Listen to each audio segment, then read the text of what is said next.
I would like to see people have a better choice at rehab. I think Stephen ended up with great rehab, by the way. I'm not saying that he ended up with terrible rehab. I'm just saying that we didn't get a choice. And good. and in the state that Stephen was in after his stroke, there was no way he could have come home to do any rehab immediately, because there was so much that he needed to regain. Yeah.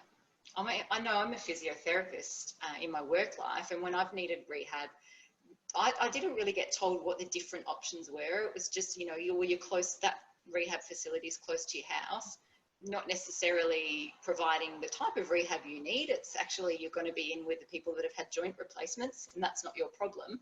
But I had to find out from colleagues what was available and then ask lots of different people. So it felt like if I wasn't a physio, I wouldn't have been able to find out what these different options were. And you were probably really lucky that you had that insider knowledge that the rest of us don't have.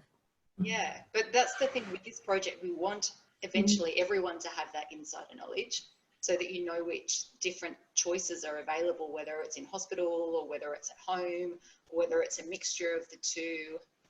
You know, is there someone that will use video calls and you can have a lot of your rehab at home, or is that not the best thing for you?